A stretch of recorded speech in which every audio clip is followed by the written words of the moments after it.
वक्फ संशोधन विधेयक 2025 अब एक नए कानून के तौर पर अस्तित्व में आ गया है।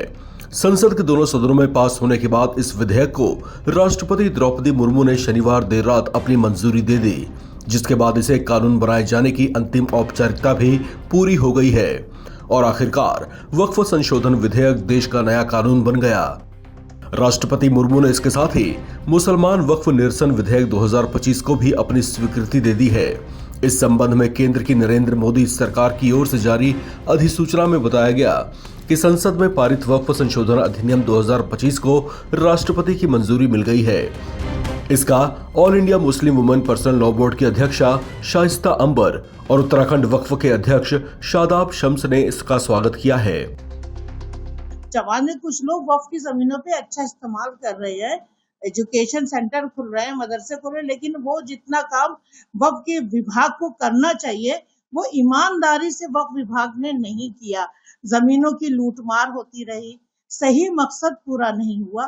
तो हम सरकार से उम्मीद करते हैं और गुजारिश करते हैं कि आप ये अधिनियम लाए हैं संशोधन करके, तो इसमें ईमानदारी से, पारदर्शिता से वक्फ की जमीनों को बिना किसी लूटपाट के वो समाज की दबे कुचले लोगों के लिए शेल्टर होम हो, आश्रय होम हो, मदरसे हो, कारखाने हो, मदरसा मॉडर्नाइज हो ताकि वहां से इमाम भी निकले और जज और आईएएस अधिकारी भी पढ़ के निकले और वो काम करें समाज का और उनकी आर्थिक स्थिति बढ़े। सच्चर कमेटी ने भी यही कहा था कि मुस्लिम समुदाय की हालत दलितों से भी बदतर है।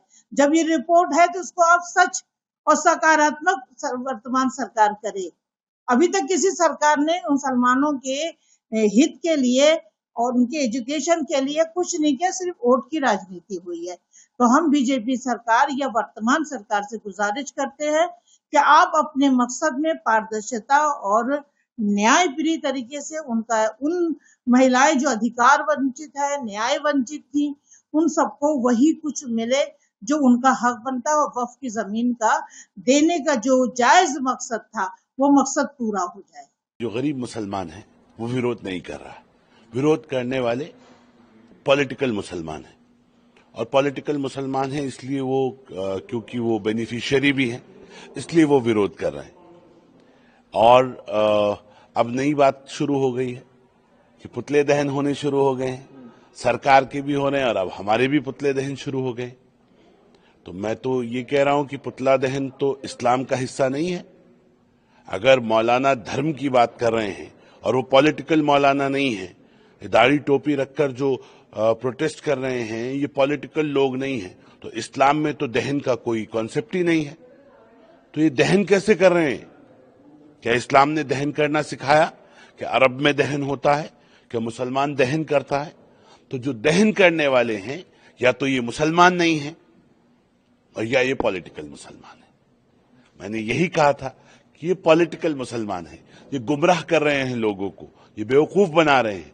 ये विरोध के लिए भी कई बार खाली विरोध के लिए विरोध करना ये एक पॉलिटिकल लाइन रहती है। हाँ, कोई जायज विरोध है तो आपके विरोध का आपको पूरा अधिकार है, आप वो कर सकते हैं, लेकिन जनता को गुमराह मत कीजिए, गरीब मुसलमान को गुमराह मत कीजिए। गरीब मुसलमान अब समझ रहा है कि ये लड़ाई उसकी है और उसकी लड़ाई पूंजीपति मुसलमान से है, उस वक्फ माफिया से है जो वक्फ का इंक्रोचर है, वो उन वक्फ के बेनिफिशियरी से है जो इस वक्फ को अपने तक सीमित रखना चाहते हैं और उस वक्फ को आगे कहीं गरीब के पास देने जाना नहीं चाहते। वो लोग जो छुआछूत करते हैं गरीब मुसलमान से, आज वो कह रहे हैं कि मुसलमानों इकट्ठे हो जाओ।